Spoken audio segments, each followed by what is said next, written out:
Merci beaucoup d'être avec nous aujourd'hui pour ce webinaire où on présente les coûts et les impacts du décrochage scolaire sur le développement économique de la région. Donc, la rencontre d'aujourd'hui est enregistrée. Donc, si jamais vous devez quitter plus tôt ou qu'il arrive un petit quelque chose, un petit peu technique, sachez que vous pourrez nous réécouter. Ou si vous avez trouvé ce webinaire super intéressant et que vous voulez le repartager, ce sera possible de le faire. Donc, ben voilà, c'est moi qui fais le mot de bienvenue aujourd'hui. Marc-Claude n'est pas avec nous parce que pour les journées de la persévérance scolaire, elle est à l'Assemblée nationale. Donc, j'ai même mis mon foulard vert en support parce que ça s'en vient dans les prochains jours. Voilà. Euh, donc, on est déjà une trentaine. Donc, bienvenue. Notre objectif avec ce webinaire-là, il y a peut-être des gens qui l'ont déjà vu passer. Ben, je recommence. Mon nom, c'est Marie-Aimée Fortin-Picard. Je me suis pas présentée. Des fois, j'oublie puis je prends pour acquis, mais je connais pas tout le monde. Donc, je suis agente régionale de développement à Action Réussite, donc qui est l'instance régionale de concertation en persévérance scolaire pour la région de l'Abitibi-Témiscamingue. Donc voilà, je suis emballée de vous voir. On a déjà fait une tournée avec notre cher invité Frédéric Lorrain de l'Université du Québec à Trois-Rivières, qui va nous faire la présentation aujourd'hui, mais on ne l'avait pas eu encore en version webinaire, enregistrée, disponible en tout temps. Donc, peut-être que vous avez déjà vu son nom passer, vous avez peut-être déjà pris connaissance aussi de l'étude qui a été présentée là, depuis juin. Là, on l'a présentée à différentes occasions. Sachez qu'aujourd'hui, il y a une petite différence. On a bonifié, en fait, je dis on, c'est pas moi. Frédéric a bonifié la partie qui s'adresse plus particulièrement pour les employeurs. Donc, si vous aviez eu la présentation de juin, sachez qu'il y a un petit plus aujourd'hui dont vous allez avoir l'opportunité de prendre connaissance. La raison pour laquelle on est allé avec une étude d'impact par rapport au décrochage scolaire pour la région, en fait, c'est que moi, quand je suis entrée en fonction là, à Action Réussite, j'avais le mandat d'aller vérifier les pratiques en conciliation études-travail, de favoriser la diplomation des gens qui concilient le travail et les études. Puis, finalement, quand j'ai fait ma tournée, je me suis rendu compte que fait que vous allez avoir peut-être la présence de mon chat Léo au passage. Donc, on s'est rendu compte que, finalement, c'était quoi les arguments? On les avait pas nécessairement. Comment favoriser la diplomation pour les personnes qui travaillent en même temps que leurs études ou quelqu'un qui fait un retour aux études pendant qu'ils travaillent? Donc, à ce moment-là, on s'est dit, je pense qu'on va faire un pas de recul. On va aller chercher quelles sont les données pour nous, pour notre région. Qu'est-ce que ça représente économiquement? Qu'est-ce que ça représente socialement aussi? Puis, M. Lorrain avait déjà fait cette étude dans d'autres régions du Québec. Donc, on était très contents qu'il accepte de travailler avec nous. Puis, l'objectif, finalement, c'était de voir après quelles actions on voulait mettre en place dans notre région à partir de ces données. Qu'est-ce qui ferait réagir les gens? Qu'est-ce qui mobiliserait les gens? Donc, c'est un peu la mise en bouche de ce webinaire qui donne lieu déjà à des nouvelles initiatives dont je pourrais vous présenter, que je pourrais vous présenter un petit peu plus tard. Donc, on commence le webinaire avec la présentation de M. Lorrain. Ensuite, j'ai un petit bout où je vous présente un nouveau qu'on a fait aussi là, un aide-mémoire, une fiche territoriale que j'avais promis là, déjà en juin. C'est avec vous qu'on lance ça aujourd'hui. Puis, je vais vous présenter justement les prochaines actions qui sont à venir, s'il y en a qui veulent s'impliquer, de quelle façon c'est possible.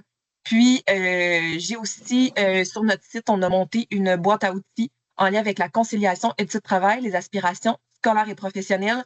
Donc, je pourrais vous montrer mes outils coup de cœur si vous avez envie de travailler soit avec les parents, les employeurs ou les jeunes. Il y a toutes sortes d'outils qui existent déjà à travers le Québec. Je n'ai pas réinventé la roue. J'ai simplement mis mes projets coup de cœur, mes outils coup de cœur. Donc, c'est ça le plan de match pour aujourd'hui d'ici la prochaine heure et 25. Donc, sur ce, je laisse la parole à notre invité, M. Lorrain.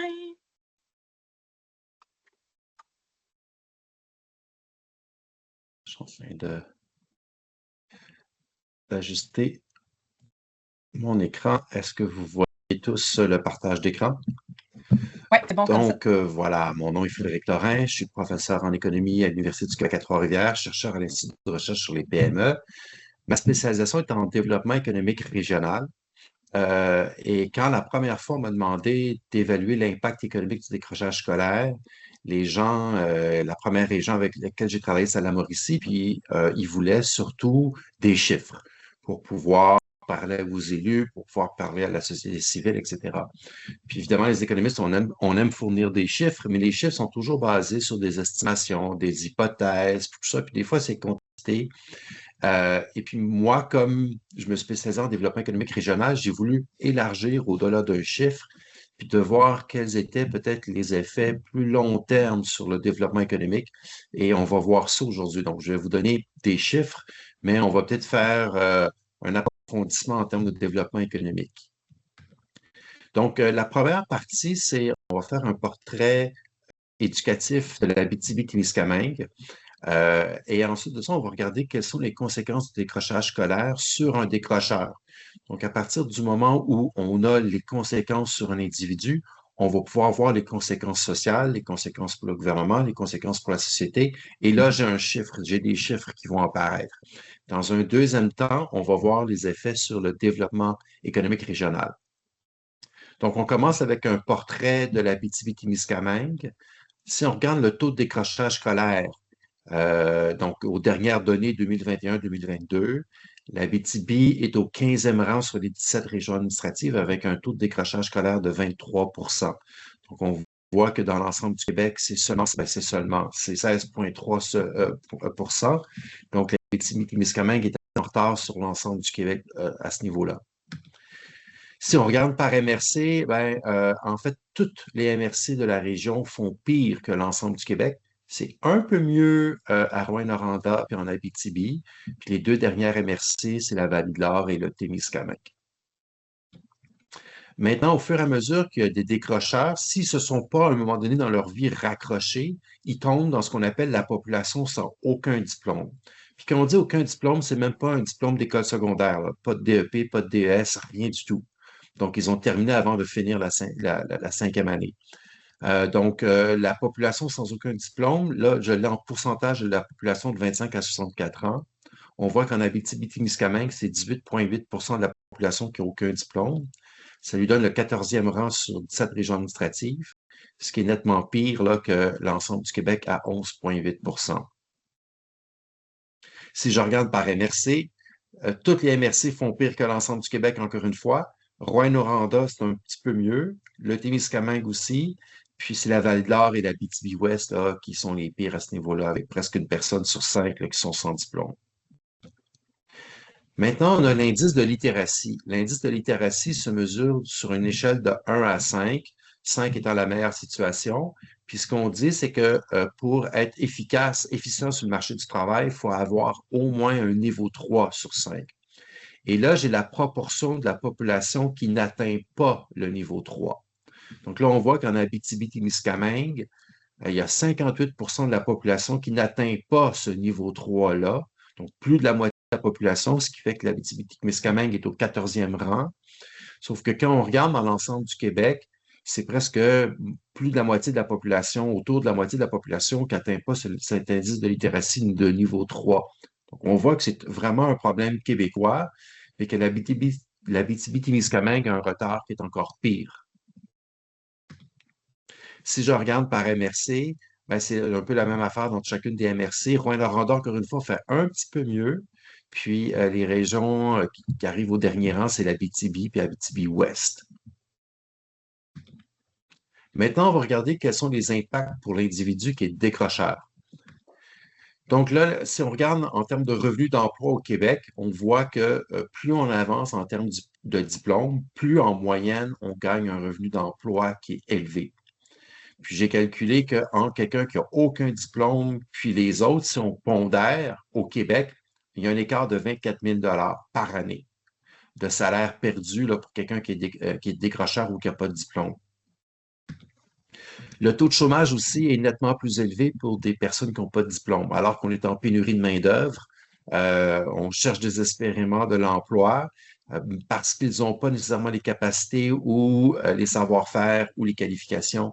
Ils ont quand même de la difficulté à se trouver un emploi. On voit que plus les études avancent, plus le taux de chômage est faible. Il y a toutes sortes d'autres conséquences pour un individu décrocheur. Là, quand je parle de l'individu décrocheur, je parle toujours en moyenne. C'est des statistiques moyennes. Il y a des décrocheurs qui vivent pas ça. Il y a des décrocheurs qui ont fait des choses extraordinaires. Il y a des décrocheurs qui sont devenus des grands entrepreneurs. Ça, il y a toutes sortes d'exemples comme ça. Là, je parle vraiment en moyenne, là, au niveau statistique. Donc, la pauvreté, 44 des prestataires de l'aide sociale et de solidarité sociale, c'est des décrocheurs. Il y a plus de risques de mourir prématurément d'un paquet de maladies, des maladies cardiovasculaires, cancer, infections, blessures, maladies pulmonaires, diabète. Il y a plusieurs raisons à ça. La première raison, c'est la difficulté à suivre les recommandations du médecin ou à suivre les prescriptions. Il y a le fait aussi d'avoir peut-être, la pauvreté amène peut-être un régime alimentaire qui est moins propice, parce qu'il y a toutes sortes de raisons là, qui sont documentées pour ça. Il y a moins de satisfaction au travail, il y a moins d'avancement professionnel que les autres, moins de promotion. Donc, les décrocheurs finissent par développer des faibles aspirations au travail. De l'exclusion sociale. Donc, évidemment que si on n'est pas sur le marché du travail, c'est exclu du marché du travail. Donc, on a moins de connexions. Notre capital social, notre réseau est moins développé, ce qui nous met moins en contact avec toutes sortes d'opportunités et de promotions. Il y a parfois des sentiments d'isolement social. On a un sentiment de perte de statut social. Il y a plus de risques de dépression. 15 de risque chez les décrocheurs contre seulement 9 chez les diplômés. Et l'espérance de vie. L'espérance de vie est plus courte de 6 à 9 ans en moyenne. Donc, c'est énorme. Donc, on voit la combinaison des impacts fait en sorte qu'au bout de la ligne, on vit moins longtemps en moyenne. Donc, le décrochage scolaire peut créer toutes sortes de fragilités psychosociales, des perturbations émotionnelles, par exemple un sentiment d'amertume, un manque d'estime de soi, incapacité à prévoir son avenir, un sentiment de perte de contrôle sur sa vie, de la souffrance. Il y a plus de risques de suicide aussi, ça c'est documenté. Donc, pour la société, qu'est-ce que ça a comme impact? Ben, il y a plus de délinquance. Les chiffres démontrent qu'il y a un plus grand risque de délinquance quand on est décrocheur ou sans diplôme. La criminalité, il y a plus de condamnations aux criminels, 12 de la population de décrocheurs contre 3 seulement pour les diplômés. Il y a plus de drogue, de consommation de drogue et d'alcool. Donc, plus de consommation d'alcool, de drogue douce ou des médicaments prescrits et des drogues dures.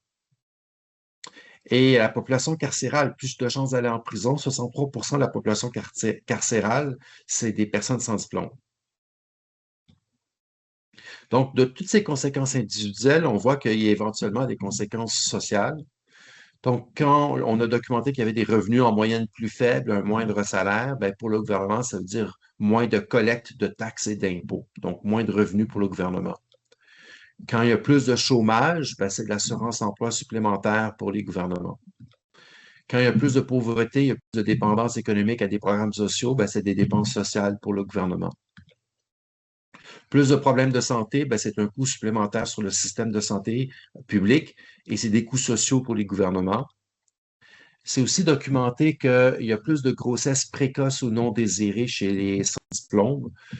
Donc ça peut donner lieu à toutes sortes de problématiques sociales, donc peut-être des dépenses sociales pour le gouvernement. Les comportements sociaux, délinquance, vandalisme, crime, incarcération, ben, c'est des coûts supplémentaires en services policiers, des coûts d'incarcération, prison. Puis pour tout ce qui est vandalisme, le coût de nettoyage et de réparation. Et s'il y a beaucoup de vandalisme et de vol dans une communauté, les primes d'assurance de tout le monde vont monter. Donc, c'est un coût pour la société aussi. Plus de problèmes de consommation, ben, c'est un coût sur le système de santé, c'est un coût social aussi. C'est aussi documenté que les décrocheurs ont plus de problèmes pour faire la gestion de leur budget familial. Donc, il y a un taux d'épargne qui est insuffisant, donc souvent à la retraite, ils ont des difficultés financières. Ça peut donner lieu à la retraite à des dépenses sociales supplémentaires pour le gouvernement. Donc, il y a toute une série de conséquences individuelles qui font en sorte que pour un décrocheur, il y a une perte de qualité de vie, perte de bien-être, plus de fragilité psychosociale, plus de perturbations émotionnelles. Maintenant, depuis tantôt, là, je suis en train de dire que toutes les conséquences individuelles ont un impact social. C'est quoi le coût pour la société? En fait, il y a deux grands types de coûts. Le premier type de coût, en fait, c'est qu'on a vu qu'en moyenne, un décrocheur gagnait moins d'argent ou quelqu'un sans diplôme gagne moins d'argent que quelqu'un qui est diplômé. Donc, au Québec, on avait vu que c'était autour de 24 000 $. En Abitibi-Témiscamingue, là, il y a un calcul derrière ça, là, parce il y a des pondérations. Mais ce que j'estime, c'est que le montant est de 19 703 par année de perte de revenus en moyenne pour quelqu'un qui n'a pas de diplôme par rapport à des diplômés. Pourquoi ce chiffre-là est un petit peu plus faible que l'ensemble du Québec? Ben, c'est parce que c'est à cause des mines. Le secteur minier est capable d'absorber avec des très bons salaires des gens qui n'ont pas de diplôme. Donc, ça veut dire que l'écart est plus petit entre des gens qui ont des diplômes et pas de diplôme par rapport à l'ensemble du Québec. Ça veut dire que si on perd en moyenne 19 000 par année, sur un cycle de vie, un décrocheur perd plus d'1 million de dollars d'actifs. Donc, sur l'entièreté de sa carrière. Donc, c'est quand même des chiffres qui sont importants. On connaît la population sans aucun diplôme en Abitibi-Témiscamingue, autour de 15 000, un peu plus de 15 000. Et là, il y a un calcul là, qui est fait là, par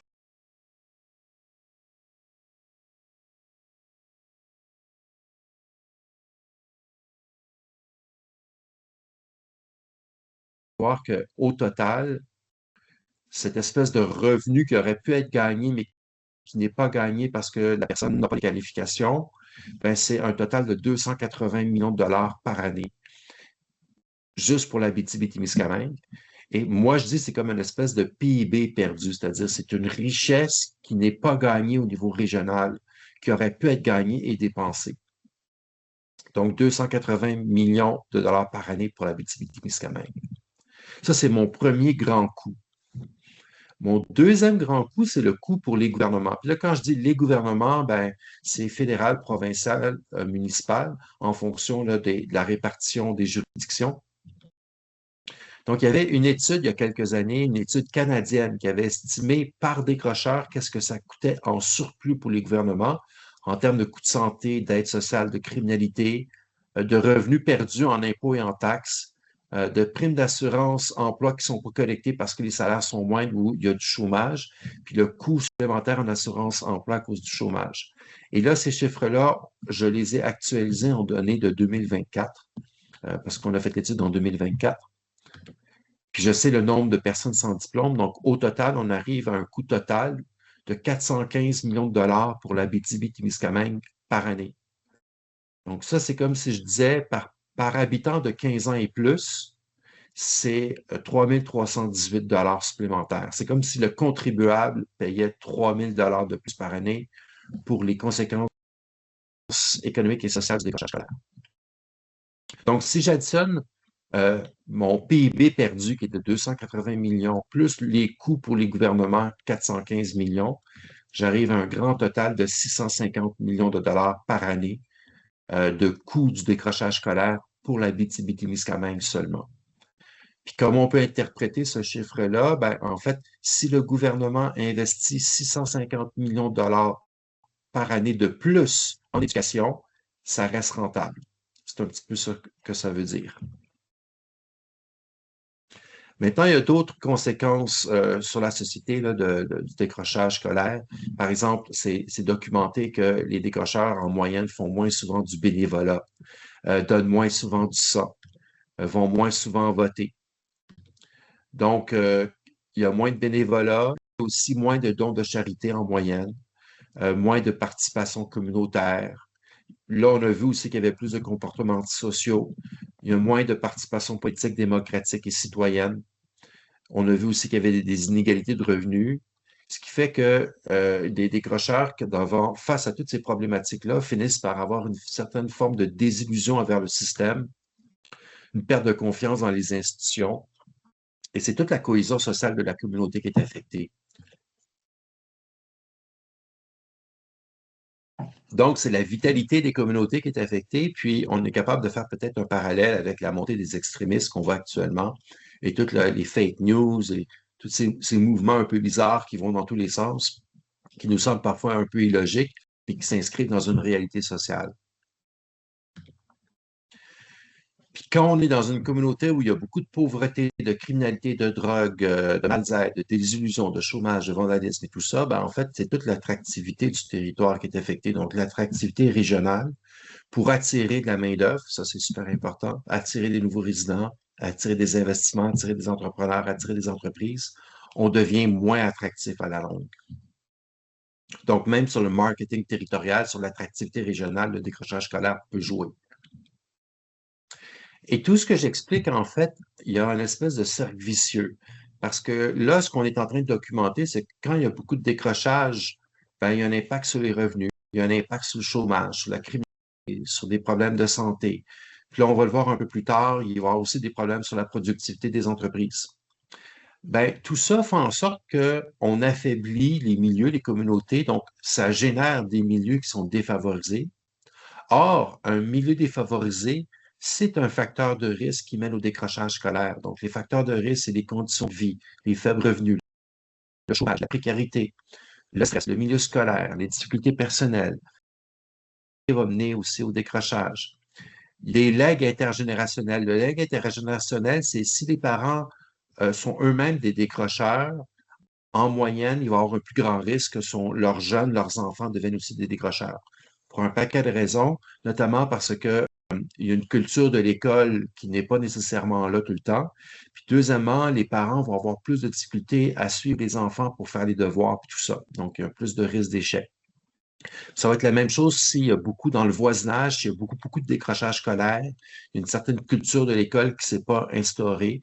Donc là aussi, ça crée des effets de cercle vicieux là, au niveau familial et au niveau de la communauté.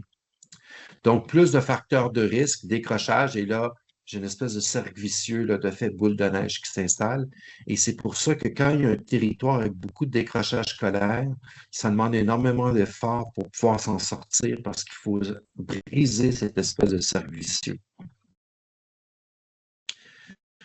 Maintenant, je vais commencer à faire la transition vers le développement économique régional. Donc, pour ça, je vais voir l'impact sur les employeurs.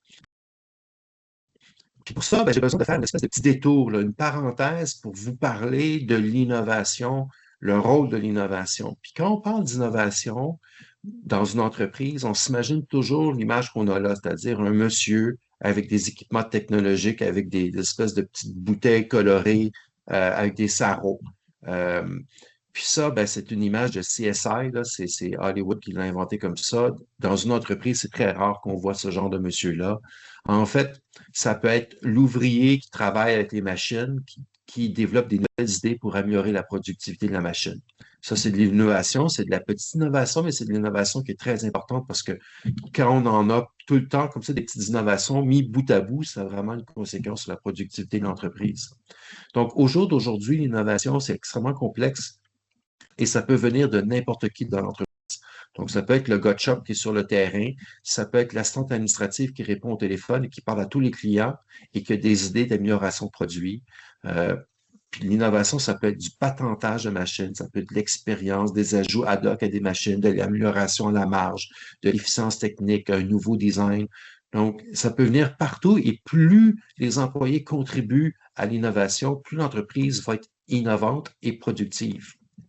Ça veut dire que chacun dans l'entreprise doit avoir une espèce de minding porté sur la créativité et l'innovation. 80% de la croissance économique dans les 200 dernières années provient de l'innovation. Donc ça, c'est super important de le savoir. Donc c'est pour ça qu'une stratégie de développement économique doit être centrée sur l'innovation. Puis l'innovation, en fait, c'est quoi? C'est une nouvelle idée. Puis si vous y pensez, une idée est toujours la combinaison de d'autres idées précédentes, d'autres connaissances. Puis l'exemple le plus caricatural que je peux vous donner de ça, c'est que pour inventer un nouveau médicament, il faut avoir inventé le microscope. Pour inventer le microscope, il faut avoir inventé le verre. Pour avoir inventé le verre, il faut avoir inventé le feu. Donc, une idée a toujours le potentiel d'aller fertiliser de nouvelles idées. Donc, ici, par exemple, on peut dire on va fertiliser deux nouvelles idées, qui elles-mêmes, ces nouvelles idées-là, vont fertiliser d'autres idées, qui elles-mêmes vont fertiliser d'autres idées.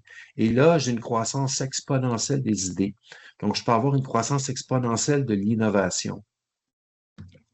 Mais pour faire ça, en fait, il faut pouvoir combiner des connaissances, combiner des idées, combiner de l'information. L'information, elle est complexe. On est aujourd'hui bombardé d'informations. Donc, ça prend des gens qui sont capables d'identifier, décoder, comprendre, interpréter, analyser et utiliser cette information-là. Puis ça, c'est des capacités cognitives qui se développent, notamment à travers l'école. Donc, qu'est-ce que ça prend pour de l'innovation? Qu'est-ce que ça prend pour aller travailler? Bien, ça prend des connaissances générales et spécifiques. Ça prend des compétences, ça prend des qualifications. Ça, c'est le standard.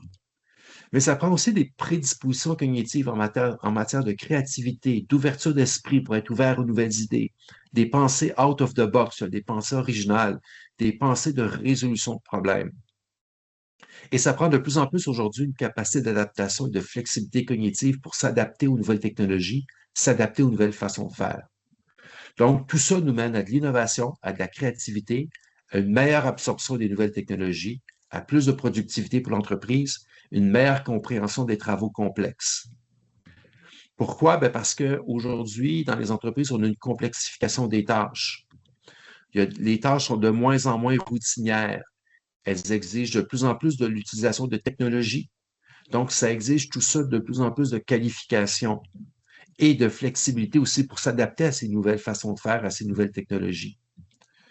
Donc, tout ça, ben, la complexification des tâches, encore une fois, des compétences de base, culture générale, compétences en littératie, numératie, des habiletés cognitives et des connaissances. Et quand on parle de culture générale, souvent, il y a quelqu'un qui dit, ben, moi, je veux devenir ingénieur. Je ne sais pas pourquoi j'irais faire un cours d'histoire. Ça va me servir à rien. En fait, quand on étudie dans le détail l'innovation et le développement des nouvelles idées, souvent les idées, c'est des combinaisons de deux idées là, qui sont complètement de deux idées complètement champ gauche. Donc, des choses qui sont, on ne pense jamais les combiner, puis c'est quand on les combine que tout d'un coup, on crée de l'innovation. Donc, d'avoir une large diversité de connaissances dans toutes sortes de domaines aide en fait au processus de créativité et de développement de l'innovation. Ça prend aussi d'autres compétences comme des savoir-faire, des savoir-être, des compétences en termes de créativité, capacité à apprendre, ce sont vraiment être la capacité la plus importante, surtout avec l'intelligence artificielle dans les prochaines décennies, et des capacités de résolution de problèmes. Puis ces autres compétences-là, en fait, toutes ces compétences-là, on les développe à l'école. Et plus on avance, école secondaire, cégep, université, plus on développe ces compétences-là. Ça, je vais aller vite parce que je pense que vous savez tout ça, là, mais ça, c'est pour les employeurs. Quand je parle aux employeurs, la différence entre la littératie, la numératie et les compétences numériques. La littératie, c'est comprendre des procédures de travail, interpréter des directives, trouver, comprendre ou inscrire des informations dans une note, un rapport, un courriel, un bordereau de livraison, un rapport d'accident de travail. Pour la numératie, c'est prendre et convertir des mesures, déterminer des coûts, des quantités, faire une règle de 3 en mathématiques.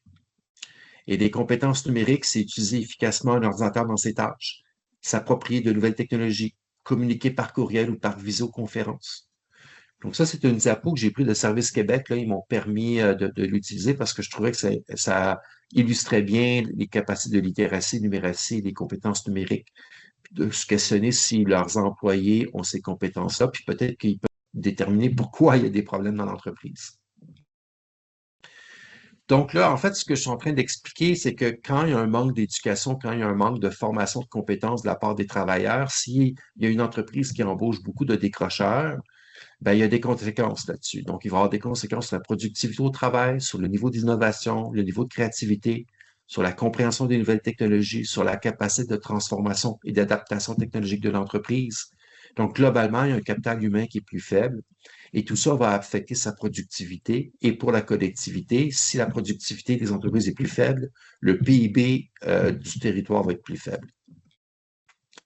Le deuxième impact, c'est qu'il faut faire de la formation continue avec toutes les nouvelles technologies. Donc, les entreprises doivent investir en formation continue, mais si l'employé n'a jamais terminé son secondaire, ça va être très difficile pour lui de pouvoir réussir et comprendre les formations continues. Donc, il n'arrive pas à les faire, donc il prend du retard. L'employeur a investi dans les formations continues, puis l'investissement n'a pas de rentabilité, donc de productivité. Ensuite, il y a un problème d'employabilité. Souvent, on veut réorganiser l'entreprise, puis on veut mettre une personne à tel poste, le mettre à un autre poste pour être plus efficient, mais les décrocheurs, en moyenne, ils trouvent ça plus difficile de changer de poste. Quand ils ont appris un poste, ils veulent rester là. Donc, il y a comme une efficience qui est sous-optimale dans l'entreprise. Et c'est la même chose pour, en fait, l'ensemble du marché du travail. On a vu que le taux de chômage des gens sans diplôme était beaucoup plus élevé alors qu'on a des pénuries de main-d'œuvre. Donc, ça crée une inefficience de notre marché du travail. Il y a des gens qui veulent travailler et qui ne peuvent pas travailler. C'est aussi documenté que les décrocheurs changent plus souvent d'emploi, donc un taux de roulement qui est plus fort pour les entreprises. Ça, c'est une perte de productivité aussi pour les entreprises. C'est aussi documenté qu'ils ont un besoin accru de supervision. Il y a plus d'absentéisme. Donc là, il y a des lourdeurs managériales pour l'entreprise, perte de productivité. Et il y a aussi ce qu'on appelle en anglais le signaling ou le credentialisme. En fait, moi, je l'ai traduit par la diplomanie. Ça, c'est le fait qu'il y a des employeurs qui vont accorder des postes ou des promotions en fonction des diplômes seulement. Or, il y a des décrocheurs scolaires qui sont super bons dans leur travail, qui sont super intelligents, qui auraient les capacités de prendre ces postes-là, mais ils ne les obtiennent pas parce qu'ils n'ont pas les diplômes. Donc, l'employeur n'est pas capable de reconnaître la compétence de la personne au-delà des diplômes, ce qui fait qu'on sous-utilise des capacités de personnes. Donc, ça aussi, ça mène une perte de productivité pour l'entreprise. Ça, c'est une image pour me rappeler que je dois vous raconter des histoires. J'ai deux entreprises qui ont vu ma présentation, puis il y en a une qui me dit, Frédéric, moi, je n'ai pas besoin d'avoir une main-d'œuvre super éduquée. J'ai des gars qui sont en train de charrier du fer de gauche à droite dans mon usine. N'importe qui est capable de faire ça, ils n'ont pas besoin de diplôme. La problématique de cette façon de penser-là, c'est que le modèle d'affaires de l'entreprise, c'est d'utiliser des humains pour charrier du fer. Les autres entreprises sont tous en train de s'automatiser et de se robotiser. Et son modèle d'affaires va être échu dans 5 ou 6 ans. Il va faire faillite. Cette entreprise va faire faillite là. Et si elle prend de façon proactive les mesures pour venir s'automatiser puis venir mettre de la technologie dans son entreprise, sa main-d'œuvre va avoir beaucoup de problèmes à s'adapter et à suivre les nouvelles technologies. Ce qui m'a dit une grosse entreprise. Il m'a dit, nous autres, on sait qu'on est en retard en termes technologiques. On sait exactement quoi faire. On a un plan extrêmement précis avec des nouvelles technologies, de la formation de la main-d'œuvre. On est tout équipé, mais historiquement, nous, on est une usine d'usinage, puis on avait toujours embauché des gens qui avaient très peu de diplôme, pas du tout. Et là, on est rendu ailleurs là, en termes technologiques, sauf que notre main-d'œuvre n'arrive pas à suivre. On est 5 ans en retard sur notre plan parce que notre main-d'œuvre n'est pas assez diplômée, n'est pas assez éduquée pour vraiment suivre au niveau technologique. Or, ben, leur main-d'œuvre, ils ne veulent pas s'en débarrasser parce que, un, ils considèrent que c'est leur famille, puis deux, en pénurie de main-d'œuvre, on ne veut jamais se débarrasser de notre main-d'œuvre. Donc, ils veulent travailler avec les gens, mais c'est beaucoup plus long que prévu. Donc, quand on parle aux employeurs, pourquoi on veut absolument parler aux employeurs? Bien, parce que d'abord, c'est des citoyens, mais des citoyens corporatifs, donc ils peuvent contribuer au débat public sur le rôle du décrochage scolaire. Puis la deuxième chose, c'est que les employeurs sont au cœur de la problématique parce que si le jeune quitte l'école, c'est souvent pour aller travailler. Puis il y a même des employeurs qui viennent chercher des jeunes sur les bancs d'école pour aller travailler. Donc, ils sont en partie responsables du problème. Donc, il faut les sensibiliser à ça. La troisième chose, c'est que les employeurs peuvent développer à l'interne, au sein de l'entreprise, une culture de l'école. Dire, nous, comme employeurs, comme entreprise, c'est une de nos valeurs, c'est que l'école, c'est important.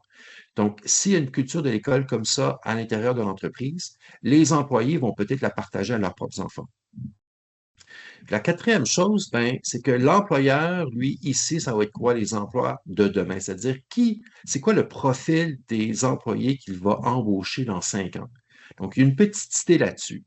Puis c'est probablement un profil d'emploi qui exige un diplôme, au moins un DES ou un DEP. Ce qui fait que s'il est capable de transmettre à ses employés et au marché du travail cette information-là, les jeunes vont se dire, OK, mon père est peut-être rentré dans l'entreprise sans diplôme, mais moi, quand ça va être mon tour, je ne pense pas que je vais être capable de le faire parce que l'entreprise va rechercher d'autres choses rendues là. Donc, tu sais, pour parler du rôle des employeurs, en fait, on a, surtout avec les nouvelles générations, les nouvelles générations ont développé peut-être des préférences différentes par rapport au marché du travail. Puis on a fait une enquête auprès des jeunes universitaires de Montréal et de Québec pour savoir dans quel genre d'entreprise ils voudraient aller travailler. Puis, on avait une série d'affirmations, puis on leur demandait de noter ça de 1 à 5. 1 étant, c'est pas du tout important pour moi. 5, c'est extrêmement important pour moi. Puis là, ici, en ordre d'importance, le premier facteur, ça va être, pardon, un travail qui a un sens, avoir du sens au travail. Le deuxième, c'est obtenir de l'avancement dans ma carrière. Et le troisième, c'est le salaire. Donc, on voit en fait que le salaire n'est pas le principal facteur, c'est de trouver un sens au travail. Le quatrième, c'est relever des défis. Le cinquième, sécurité d'emploi, ça c'est plus classique. Le sixième, la collaboration et la coopération entre les employés. Le 7, l'ambiance agréable et l'environnement de travail beau et moderne. Le 8, un horaire de travail flexible. Le 9, la conciliation vie professionnelle, vie personnelle, familiale. Puis les autres éléments sont importants, mais peut-être un petit peu moins. Puis ce que les jeunes, en fait, nous ont raconté, c'est que eux, ils veulent pouvoir se réaliser dans leur vie. Puis on va se réaliser soit dans l'entreprise parce qu'on a des défis, parce qu'on a des promotions, parce que on a des responsabilités, parce qu'on réalise des choses dans l'entreprise. Donc là, ça prend de l'avancement dans la carrière, un travail qui a un sens, relever des défis, etc. Ou on va se réaliser à l'extérieur du travail, donc en élevant une famille, en ayant un band de musique, en faisant de la compétition sportive, en ayant un hobby, en s'impliquant bénévolement dans une organisation.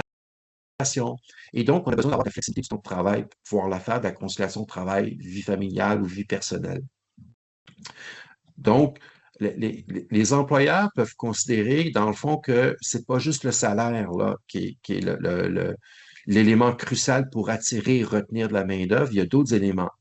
Puis là, on a vu toutes les problématiques liées aux décrocheurs. Ben, les employeurs peuvent mettre en œuvre des pratiques de gestion des ressources humaines qui sont adaptées pour garder les décrocheurs et les faire évoluer dans l'entreprise. Par exemple, en leur donnant plus de flexibilité de temps de travail pour retourner aux études, pour aller faire des formations. Donc, aller faire de la formation de la main-d'œuvre. Puis on sait qu'ils ont besoin d'avoir plus de soutien pour le faire. Donc, de voir, dans le fond, l'éducation, la capacité d'aller compléter ses études, aller gagner plus d'argent, d'avoir des promotions, de pouvoir se réaliser dans sa vie, de voir ça comme une espèce d'avantage en termes de gestion des ressources humaines pour pouvoir attirer et retenir sa main-d'œuvre. C'est pas un facteur salarial, c'est ce genre de facteur qui pourrait attirer et retenir de la main-d'œuvre. Mais on sait qu'ils vont avoir un petit peu plus de difficultés à l'école et un petit peu plus de difficultés pour les formations continues, donc ils auront besoin d'un soutien accru. On a vu aussi toutes sortes d'autres problématiques individuelles pour les décrocheurs. Donc, l'employeur pourra offrir un accompagnement supplémentaire pour les gens qui n'ont pas de diplôme ou qui ont peu de diplômes. Par exemple, faire la promotion des saines habitudes alimentaires dans l'entreprise. Avoir un soutien en cas de problèmes psychosociaux comme un médecin, un psychologue, un avocat, un entraîneur sportif, etc. Un soutien accru à la transformation numérique, les soutenir encore plus parce qu'on sait que pour eux, ça va être plus difficile. Bon, une fois que j'ai dit tout ça, on a vu les conséquences sur les employeurs, je peux faire le lien avec le développement régional. Donc ici, j'ai les principaux leviers de développement régional. Puis là, ce qu'on voit, c'est que dans tout ce que j'ai dit à date, c'est que le décrochage scolaire a un impact sur la productivité des entreprises, sur la capacité d'innovation, sur la capacité de créativité qui mène à l'innovation, sur la capacité à s'adapter aux nouvelles technologies. Donc, quand on a une région avec des centres de recherche, des universités, des cégeps qui font de la recherche, tout ça, puis qui développent des nouvelles technologies, des nouvelles idées, de la nouvelle science, après ça, si on a beaucoup de décrochage scolaire, ça devient beaucoup plus difficile de s'approprier de ces nouvelles technologies, d'absorber ces nouvelles connaissances-là dans la communauté. Évidemment, l'éducation, c'est au cœur du développement économique aussi. L'entrepreneuriat. Pour devenir entrepreneur, ça prend des compétences de base.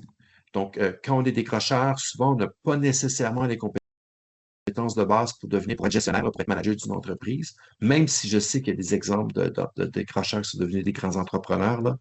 Et la deuxième chose, c'est que l'entrepreneuriat, c'est quoi? C'est l'exploitation d'une nouvelle idée. Quelqu'un a une nouvelle idée, une idée de marché, un nouveau produit, peu importe, et là, il décide de créer son entreprise.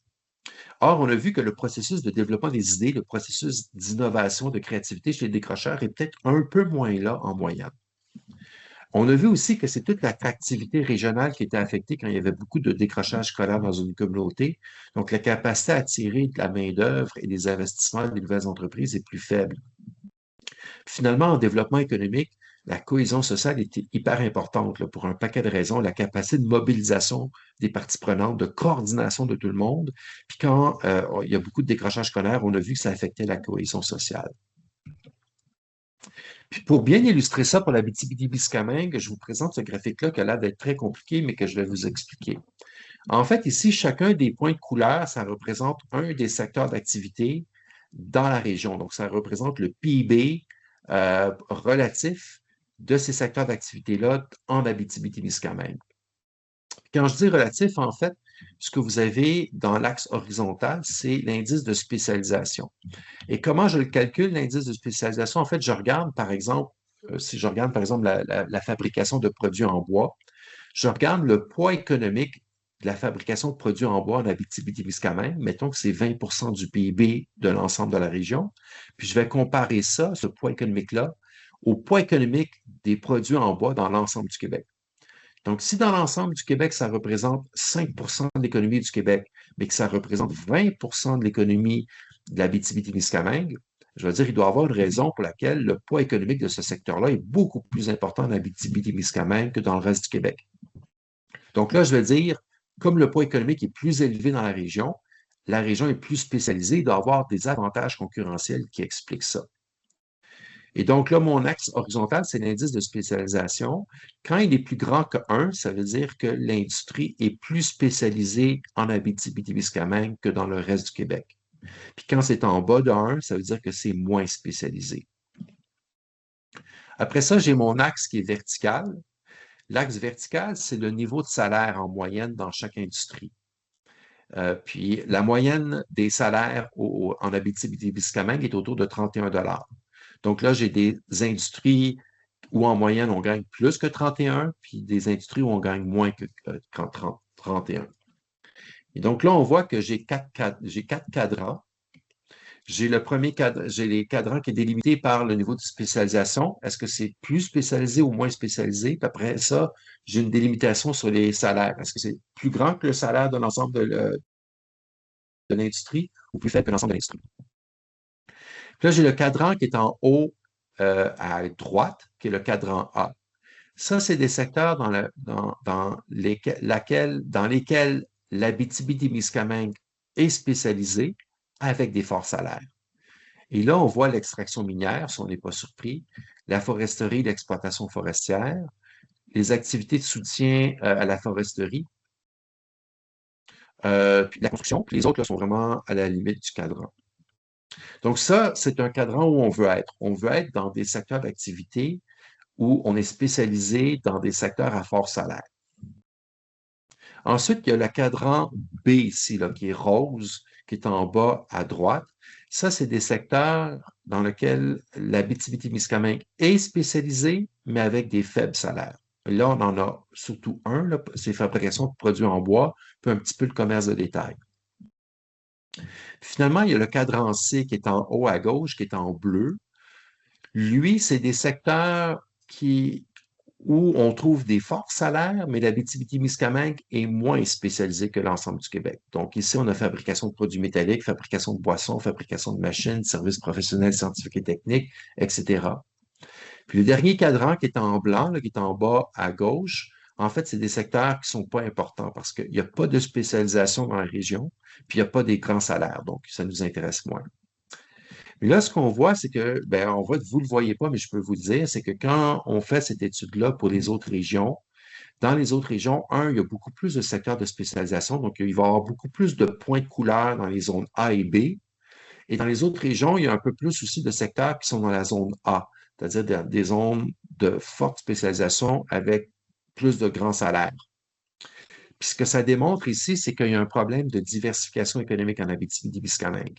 Il y a peu de niveaux de spécialisation. Il y en a une qui est très forte, l'extraction minière, puis après ça, il y a la foresterie. Mais après ça, puis bon, les produits en bois, c'est un petit peu lié à la foresterie. Mais après ça, il n'y a pas beaucoup de secteurs de forte spécialisation à forte valeur ajoutée. Donc, il faudrait que des secteurs qui sont dans le cadran C passent dans le secteur du cadran A. Donc, de les développer pour diversifier l'économie.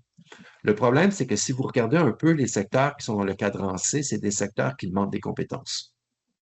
Et donc, le fait d'avoir beaucoup de décrochage scolaire dans la région, comme on l'a documenté tantôt, ça fait en sorte que cette espèce de transition de diversification économique de la Abitibi-Témiscamingue va être beaucoup plus lente parce que si on veut développer des secteurs à plus forte valeur ajoutée, à plus d'innovation, à plus de niveau de technique, ça va prendre des qualifications.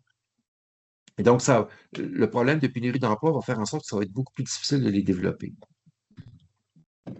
Puis essayer de voir la corrélation entre l'éducation et le développement économique. Ce que j'avais fait dans les autres régions où j'avais fait ça, c'est que j'avais comparé le niveau moyen de la région par rapport à toutes les variables d'éducation qu'on a vues. Donc, on avait le taux de décrochage, la population sans diplôme, j'ai aussi mis la population qui a un cégep ou l'université, puis j'ai l'indice de littératie. Là, en Abitibi-Témiscamingue, on arrive à une moyenne d'à peu près le 15e rang là, sur 17 régions administratives.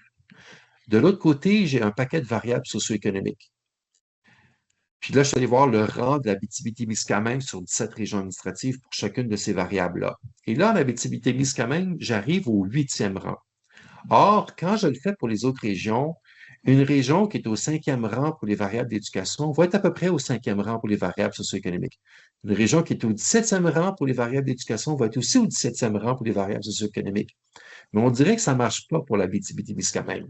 D'un côté, pour les variables d'éducation, je suis au 15e rang, mais on dirait que l'impact est moindre sur les variables socio-économiques parce que la BTB-Témiscamingue est au 8e rang. Ben ça, c'est en grande partie à cause du secteur des mines. Le secteur des mines, c'est un secteur en plein développement qui offre des bons salaires avec un bon niveau technologique, puis sont capables d'absorber des gens qui n'ont pas de diplôme. Donc, c'est comme si ça amoindrit les conséquences du décrochage scolaire. Mais dans les autres régions, on voit une très forte corrélation entre les variables d'éducation et les variables socio-économiques.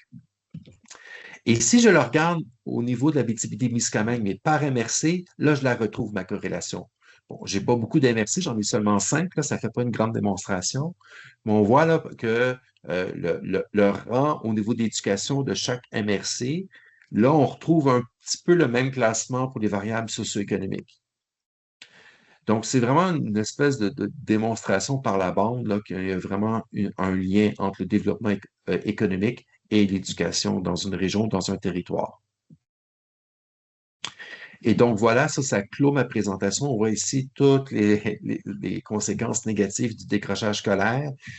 Dans le fond, le rapport que moi j'ai remis, il y a 50 arguments individuels au total pour lutter contre le décrochage scolaire. Puis quand moi, j'avais commencé l'étude comme économiste, je savais que le décrochage scolaire, c'est un enjeu extrêmement important, mais je ne savais pas que j'allais avoir des conséquences aussi graves, que j'arriverais à des chiffres qui sont aussi grands, 650 millions de dollars par année pour la BTB-Témiscamingue. Je pensais jamais avoir des chiffres aussi importants, aussi gros que ceux-là. Donc voilà. Est-ce que vous avez des questions ou des commentaires? Merci beaucoup, Frédéric. Avant d'y aller avec les questions-réponses, les gens vont dire oui, mais mon micro est bloqué.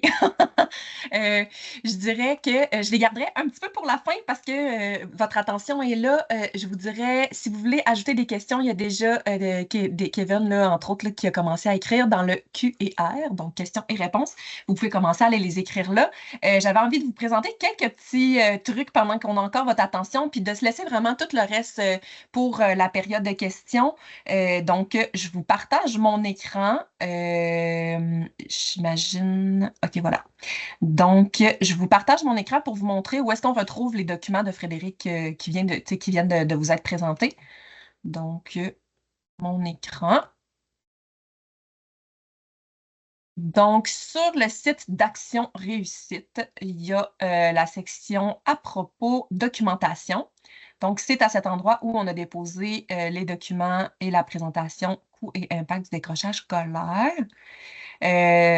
Donc, c'est à cet endroit où vous retrouvez le rapport complet, le résumé avec les 50 arguments. On a aussi la présentation d'aujourd'hui. Donc, tout ça, ça peut être vraiment, on veut que ça circule, on veut que ce soit partagé. Donc, n'hésitez pas à le repartager. La nouveauté, ce sont les fiches territoriales. Donc, on a fait une fiche pour l'Abitibi-Témiscamingue où est-ce qu'on reprend vraiment les grandes, les données, les grands faits marquants, en fait, là, qui ont été présentés par Frédéric. Donc, on a mis le total des coûts, on a fait un peu le cycle du décrochage qu'on veut briser, on a les données pour la région. Puis si je retourne, on vous a aussi fait des fiches par MRC. Donc, si vous dites, ben moi j'habite, je vais prendre la première par ordre alphabétique, donc la fiche de la MRC Abitibi, ben là, on vient mettre à l'heure les données de la MRC Abitibi, de l'Abitibi-Témiscamingue et du Québec. Donc, on a ça pour chacune des MRC. On est allé mettre les impacts sociaux pour se les résumer puis se les garder en tête. Donc, pour les individus, pour la région, pour la société, pour l'employeur, on est allé marquer sur, évidemment, il y en a 50, là. On est allé chercher nos coups de cœur. Je pense que ce qui avait le plus résonné aussi avec ce qu'on avait entendu, donc quand on a fait la présentation en juin, on a récolté des réactions des gens, donc on a essayé vraiment de personnaliser ces fiches territoriales-là aussi en fonction de ça. On nous rappelle l'impact financier, puis on propose des pistes d'action. Donc ça, c'est tout disponible actuellement sur le site d'Action Réussite. On a aussi fait des impressions qui seront disponibles sous peu. Les premières personnes qui vont les avoir, ce sont les personnes au Témiscamingue. On va être au Témiscamingue ce vendredi 20 février 2026. Donc, ce sera les premières personnes qui pourront le recevoir copie papier. Mais si vous en voulez en copie papier aussi, vous pouvez me contacter et on s'arrangera pour vous faire une petite livraison. Dernière chose qu'on a fait, Action Réussite, on a un balado Cultivons leur potentiel.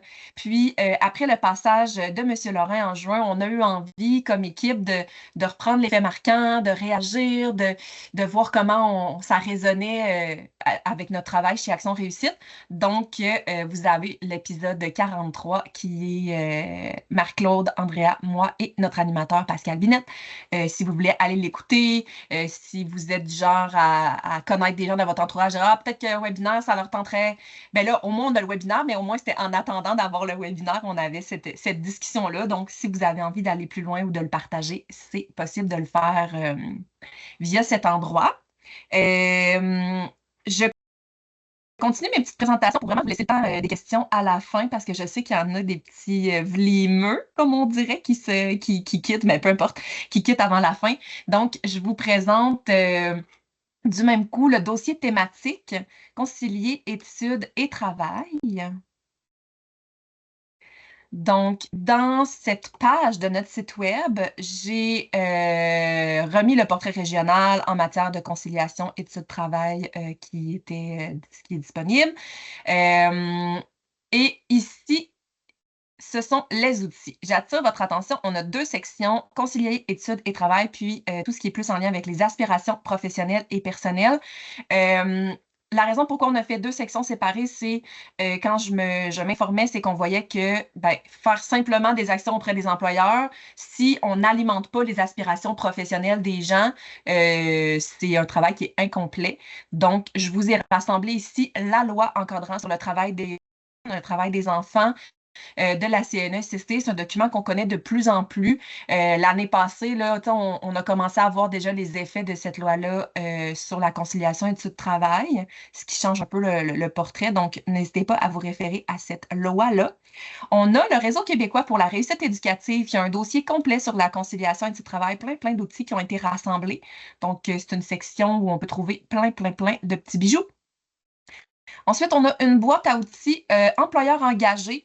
Donc, si vous êtes vous-même un employeur, vous travaillez avec des employeurs, employeurs engagés, il y a même un petit quiz, 15 questions. Qu'est-ce qu'on peut faire comme employeur pour favoriser la conciliation études-travail, mais aussi comment valoriser l'éducation. Là, le chapeau était autrefois un petit peu plus appelé conciliation études-travail, mais tout ce qui est d'encourager les gens à continuer à se perfectionner, à aller chercher une qualification, ça en fait partie.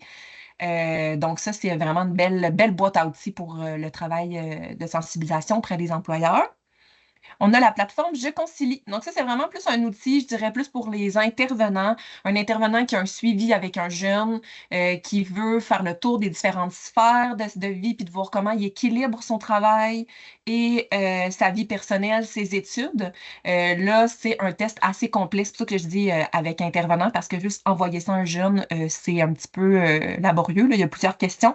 Donc, je pense que si on est dans un suivi avec un jeune, ça nous permet de faire le tour des différentes dimensions de sa vie en lien avec son équilibre travail-études. Le suivant, en fait, c'était justement l'étude que Frédéric Lorrain avait fait avec la gang de la Mauricie avant que nous, on ait notre première présentation. Donc, on l'avait mis ici à titre d'exemple. Superbe boîte à outils. Ça, c'est vraiment un coup de cœur des partenaires de la réussite éducative en Chaudière-Appalaches.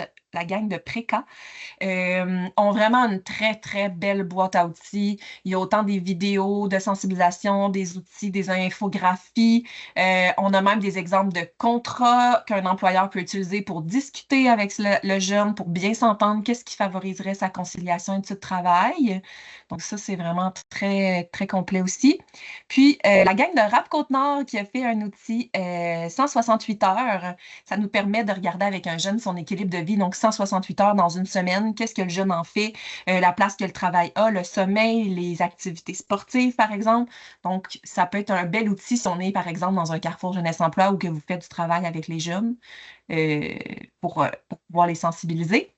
Puis, la dernière partie que je vais décortiquer un petit peu moins, mais si vous avez envie d'explorer les aspirations personnelles et professionnelles, Academos, c'est vraiment un outil hors pair. On a des guides aussi pour les parents, puis pour une ressource, comment on accompagne son enfant dans ce processus-là, les grandes étapes d'exploration de soi, de connaissance de soi, d'explorer les différents métiers. Le bilan des compétences, c'est vraiment une très, très, très belle méthode. Là. Je vous ai mis le lien vers le livre. C'est une méthode qui est utilisée par des conseillers d'orientation, mais qui peut vraiment, moi, je veux dire, je serais dans un processus de chercher où j'en suis, qu'est-ce qui fait du sens pour moi. Là, c'est vraiment un beau document. On a un documentaire de Préca en lien plus avec l'immigration parce que ben, c'est une question qui se pose aussi. Quelles sont les perceptions de discrimination en lien avec les aspirations? Il y a déjà des choses qui se font. Donc, on n'oublie pas les nouveaux arrivants ici pour la région.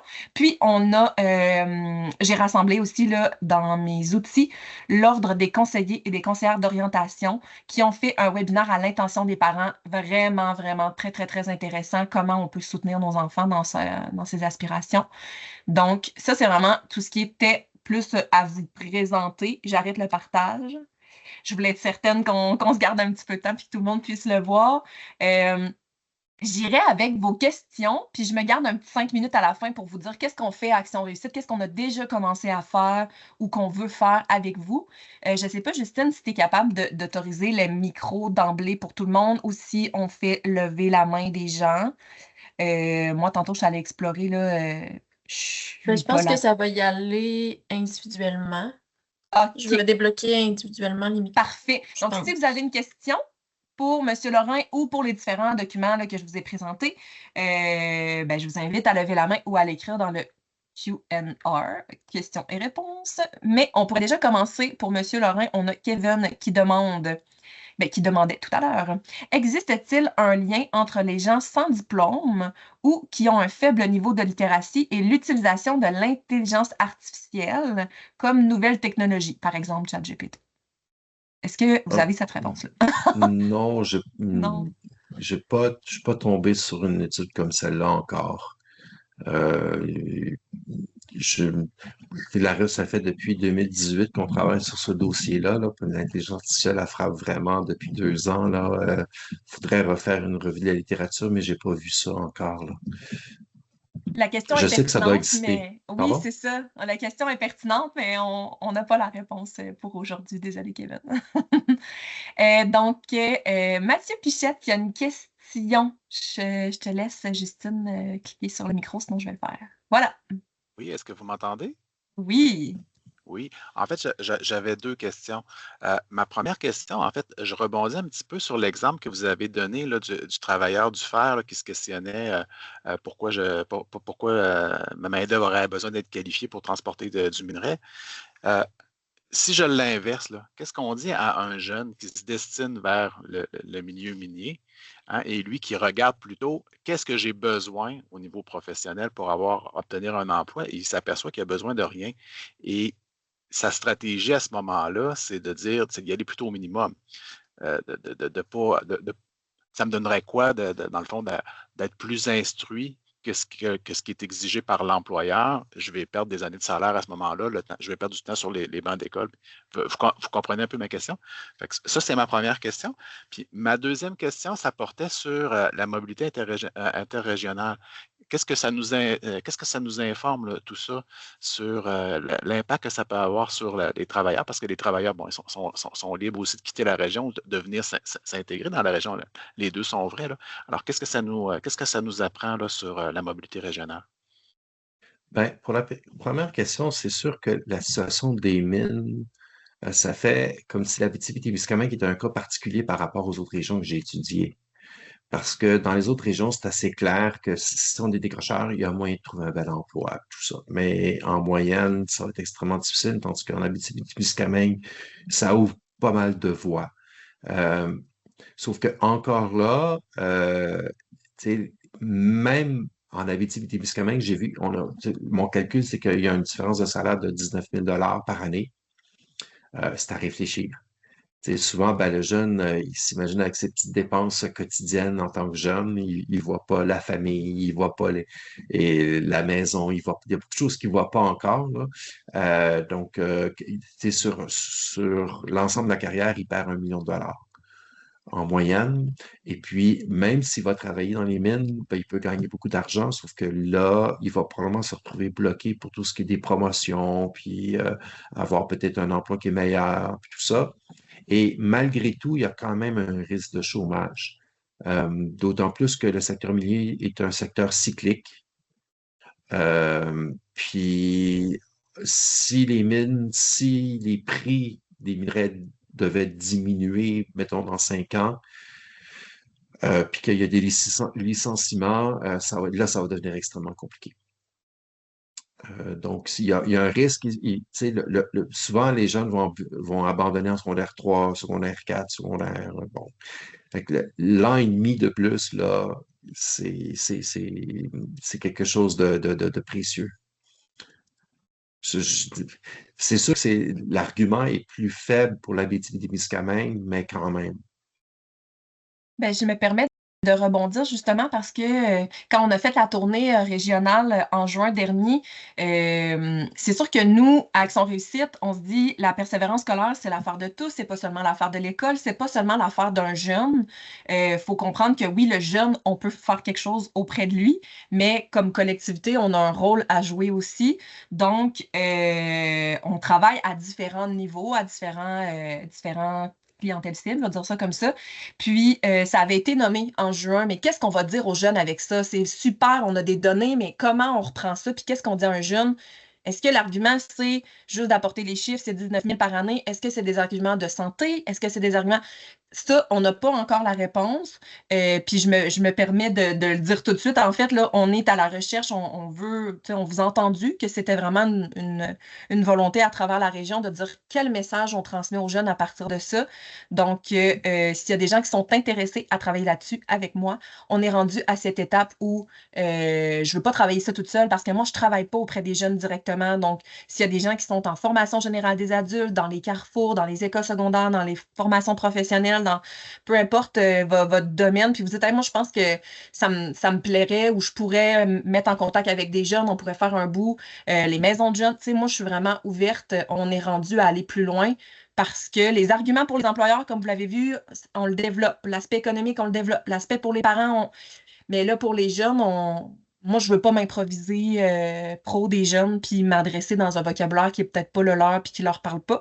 Fait que ça me permet d'ouvrir la porte justement avec ce que M. Pichette vient de dire. Ben, moi, je suis vraiment rendue à cette étape-là, donc ne vous gênez pas. Puis je l'ai mis dans le formulaire d'évaluation. S'il y a déjà des gens qui se voient interpellés par cette question-là puis qui ont envie de travailler avec moi, ben, ce sera possible de le faire. Luce. Attends un peu, il y avait une Ah, deuxième oui. question sur l'immigration peut-être entre les régions. Oui, oui, C'est oui, oui. sûr que ça se peut que le taux de personnes sans diplôme soit constitué de gens qui viennent de d'autres régions, qui sont attirés par toutes sortes d'opportunités d'emploi offertes à des gens qui n'ont pas de diplôme comme les mines ou comme peut-être dans la foresterie, la forêt, puis tout ça. Euh, ça peut être vrai, sauf qu'il reste que le taux de décrochage scolaire, lui, est associé à des gens qui résident en Abitibi-Témiscamingue. Donc, même si ça se peut que le taux de personnes sans diplôme soit un petit peu gonflé, le taux de décrochage scolaire, qui est un des pires au Québec, lui, il témoigne vraiment de ce qui se passe de gens qui sont probablement nés pour la plupart ici, là. Je ne sais pas si c'est un peu ça votre question, là. Ben, en fait, ma question, c'était que si le milieu de l'emploi ne s'adapte pas nécessairement à la scolarisation des jeunes, ben, les jeunes vont quitter la région, vont aller chercher de meilleures perspectives Oui, en lien avec leur diplôme dans d'autres régions. C'était plutôt ça là, que je OK. voyais Oui, comme enjeu. oui, absolument. Mais ça fait partie aussi du processus de diversification économique parce que une région qui manque de diversification économique, effectivement, que ce qu'on voit, la première chose, c'est comme ça que le gouvernement les territoires dévitalisés, là, ils vont regarder s'il y a un exode de la population, surtout des jeunes. Ça, c'est indicateur de quelque chose. Donc, ça, moi, je me souviens pas d'avoir regardé ça dans le détail pour la région, mais c'est sûr qu'un jeune là, qui veut avoir peut-être des défis technologiques, il y a des entreprises en Abitibi-Témiscamingue où il peut avoir des méchants défis technologiques, mais peut-être qu'il va être aussi porté à regarder ailleurs. Puis là, c'est un cercle vicieux parce que comme les employeurs ont de la difficulté à faire la transformation numérique et la transformation technologique, ils font quand même de l'argent, moins que ce qu'ils pourraient faire. Là, ils ne changent pas beaucoup, ce qui fait qu'ils envoient le mauvais signal aux jeunes. Puis là, le jeune, lui, il décroche. Comme il décroche, les employeurs sont pris avec ça, donc ils ne peuvent pas Puis là, c'est un espèce de cercle vicieux. Puis c'est un petit peu ce que je racontais, là, c'est un des facteurs qui risque de bloquer la transformation économique de la Abitibi-Témiscamingue. Merci. Luce? Mais ma question allait un peu dans ce sens-là, parce que tu as parlé, Frédéric, tantôt de l'attractivité de la région, tout l'impact que ça a sur l'attractivité de la région. Puis je me disais, y a-t-il des données justement sur le nombre de jeunes qui quittent parce qu'ils ont des diplômes puis ils ne peuvent pas nécessairement travailler dans leur domaine en région parce que c'est limité au niveau là, de la diversité économique, tout ça. Fait que je me demandais, puis je me disais, ben, versus on a l'exode peut-être de jeunes diplômés qui quittent versus l'arrivée de personnes immigrantes qui sont peut-être très diplômées, mais qui ne trouvent pas non plus nécessairement de lieu où travailler pour mettre à profit ces compétences-là. Fait que je me posais la question par rapport à ça, Ouais. là, parce qu'on sait qu'il y a beaucoup de personnes immigrantes qui arrivent qui ont des diplômes, mais qui travaillent au McDo ou au Tim Hortons, parce que justement, ils n'ont pas l'opportunité finalement de travailler dans leur domaine. Là. C'est ça. Ben, ça, c'est quand je parlais de l'inefficience du marché du travail, c'est ça, c'est qu'on cherche des gens compétents, il y en a, puis on les embauche pas. Puis ou on en a, mais ils finissent par quitter. Puis dans ceux qui quittent, il peut y en avoir là-dedans des gens qui quittent parce que il n'y a réellement pas d'opportunité dans leur domaine très spécifique.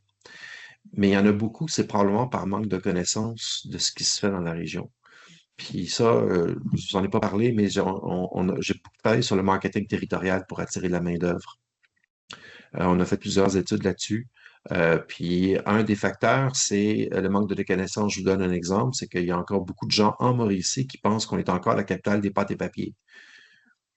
On n'est plus ça du tout. Donc, c'est sûr que si le jeune, lui, veut faire une carrière de marketing, il ne peut pas s'imaginer que ça puisse être possible en Mauricie, alors qu'on a au moins 3 grandes firmes de marketing qui ont une échelle provinciale, puis qu'ils cherchent à embaucher. Donc, souvent, le marketing territorial, c'est juste de poser un éclairage sur le secteur d'activité, sur les postes, puis tout ça. Ça peut aussi beaucoup aider. Puis, tu sais, pour avoir gratté un petit peu, là, en regardant les données de la BTB-Témiscamingue, oui, on parle de la foresterie, puis des mines, puis des choses comme ça, des ressources naturelles, mais en fait, il y a un paquet de PME et d'entreprises un petit peu plus grandes qui ont un siège social ici en Abitibi. Là, c'est pas des multinationales qui sont extrêmement dynamiques et qui demandent des compétences. Donc, c'est ça. Il y a une réorientation du marché du travail, mais aussi il y a du marketing pour éclairer les postes et les secteurs d'activité, les belles entreprises là, qui peuvent embaucher des diplômés. Excellent, merci. Je me permets de poser une question aux gens qui sont là. Quelles sont vos réactions? Est-ce qu'il y a des données qui vous choquent? Ben, pas choquées, mais comme wow, surprise. Ou comme est-ce qu'il y a des actions que vous voyez qui pourraient être pertinentes, qui vous interpellent? Tu sais, j'en profite pour faire du pouce avec vous là-dessus aussi, là. Comment vous réagissez à ça? Est-ce que vous trouvez que ça reflète bien notre réalité? Est-ce que vous y attendiez? Est-ce que le niveau littératie, ça vous jette à terre?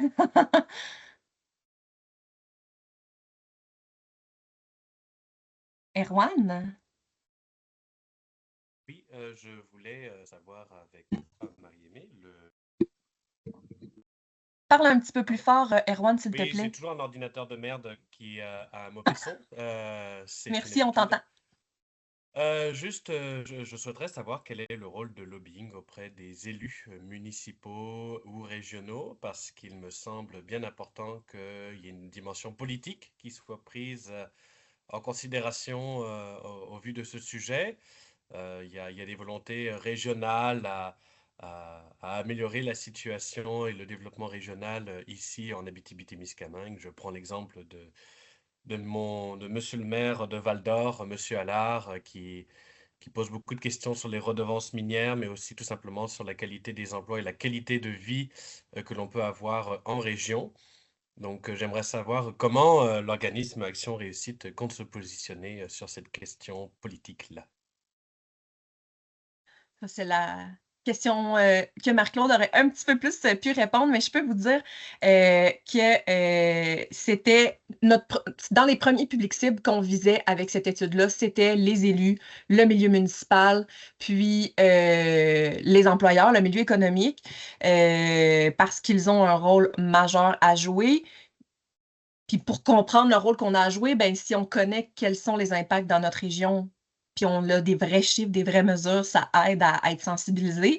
Donc, il y a des gens qui ont été déjà invités à la première tournée en juin. Il y a des gens du municipal qui ont participé, que ce soit des maires, des mairesses, des gens plus qui travaillent là, dans les bureaux.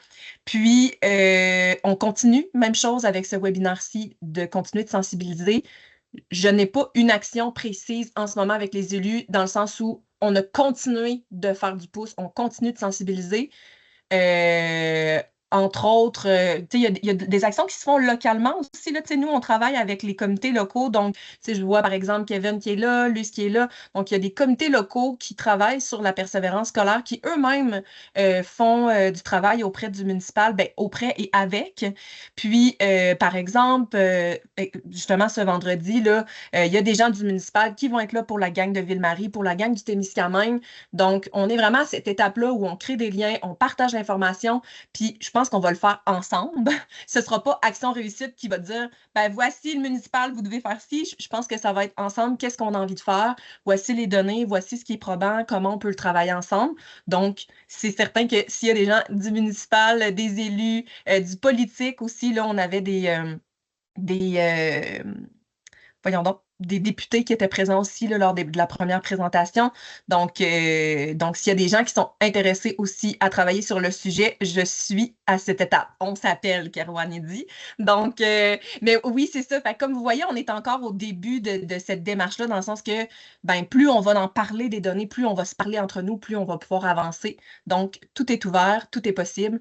Puis, ça en fait partie, entre autres, des actions comme Marc-Claude, qui aujourd'hui est à l'Assemblée nationale, avec des gens du conseil d'administration, qui a parlé avec les députés. Fait que, tu sais, il y a comme vraiment plein d'actions qui peuvent être possibles. Puis si vous voulez être des facilitateurs, ben, nous serons très heureux. Est-ce qu'il y avait d'autres réactions, questions?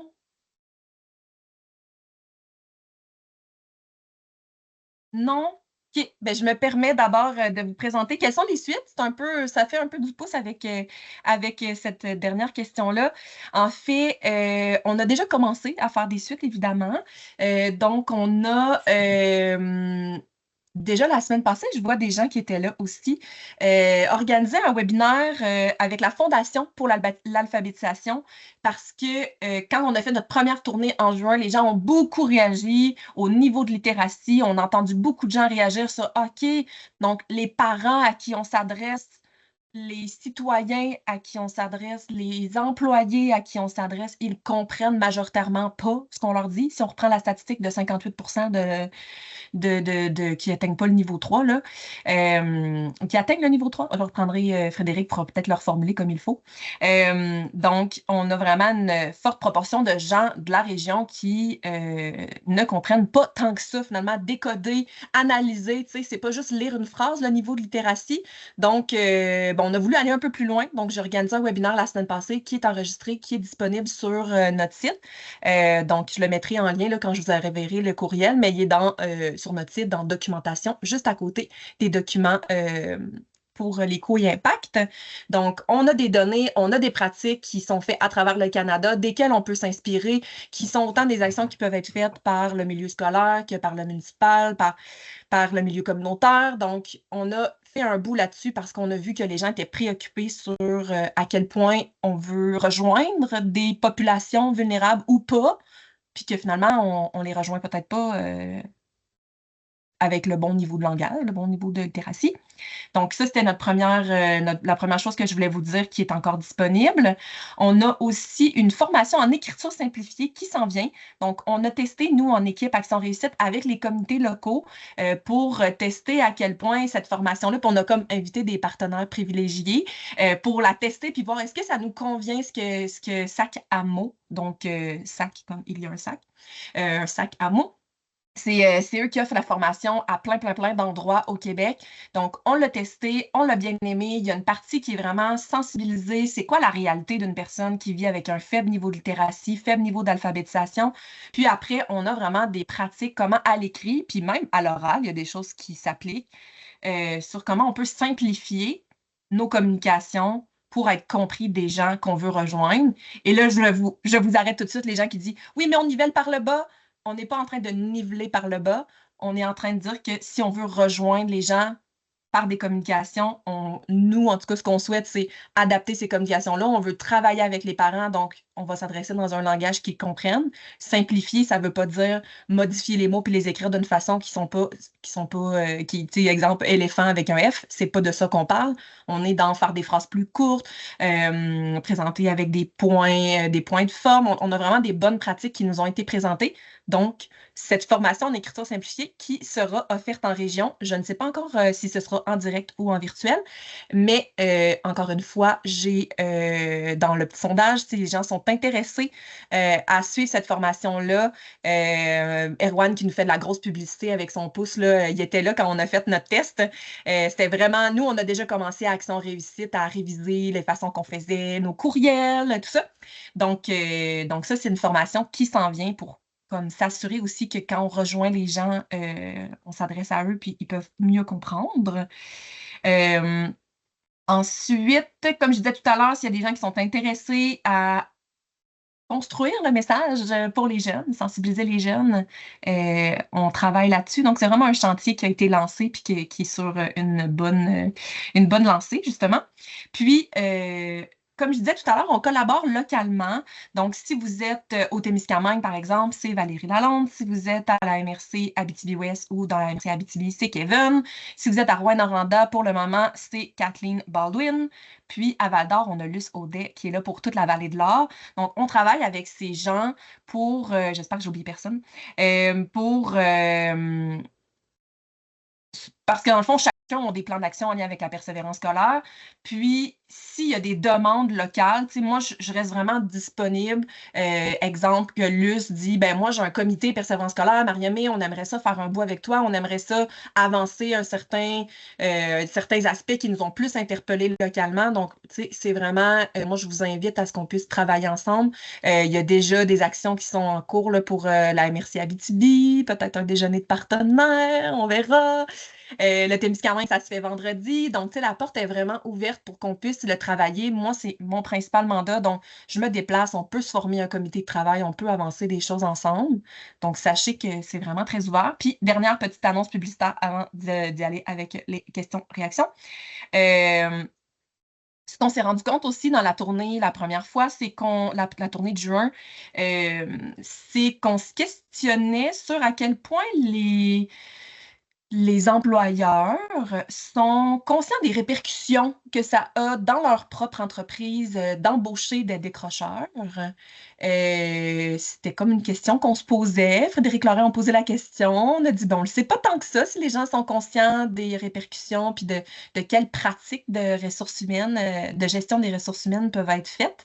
Donc, ben, je vous annonce aujourd'hui, presque en primeur, qu'on travaille un projet de recherche avec Frédéric Lorrain, avec sa collègue Julie Lévesque-Côté aussi, qui est de l'UQTR.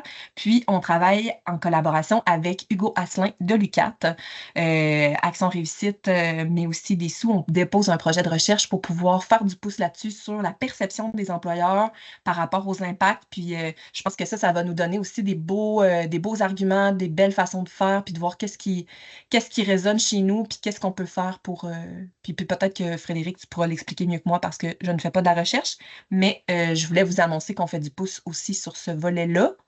Frédéric, est-ce que tu voulais peaufiner quelque chose? Moi, je pense que tu es figé dans mon écran, mais je te laisse réagir si ça Est-ce fonctionne. que vous me voyez bouger? Vous m'entendez?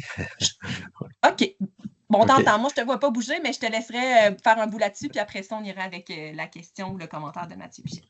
Ben, en fait, on veut savoir si les employeurs qui ont des décrocheurs scolaires à l'intérieur de leur entreprise reconnaissent la problématique du décrochage scolaire. Est-ce qu'ils vivent des choses particulières par le fait d'avoir des décrocheurs? Puis c'est quoi leur technique de gestion des ressources humaines pour compenser, en fait? On veut documenter ça. On s'est aperçu que d'un point de vue de gestion des ressources humaines, il n'y a pas beaucoup de littérature scientifique. Donc, j'ai ma collègue qui est en gestion des ressources humaines qui veut s'intéresser à ça. Et puis, comme ça a un impact aussi sur les collectivités, ben Hugo Asselin aussi là, est intéressé à ce projet de recherche-là. C'est un projet de recherche un peu exploratoire. Super, merci. Donc, on y va avec M. Pichette. Oui, ben, comme tu demandais nos réactions, c'est certain que je ne tombe pas en bas de ma chaise, là. Les données sur la littératie, tout ça, on était déjà conscient des écarts et des retards qu'il y a dans la région. Fait que je ne suis pas surpris. Mais je trouve ça super intéressant, par contre, la façon dont les données sont véhiculées. Moi, en tout cas, ça vient m'outiller là, vraiment là, au niveau régional, puis de l'avoir au niveau régional. On voit toute la complexité aussi derrière tout ça, là, d'inverser la tendance. On est dans le changement on est vraiment dans le changement de normes sociales. Et puis, je pense que ça va être par des petits pas qu'on va arriver à faire des choses.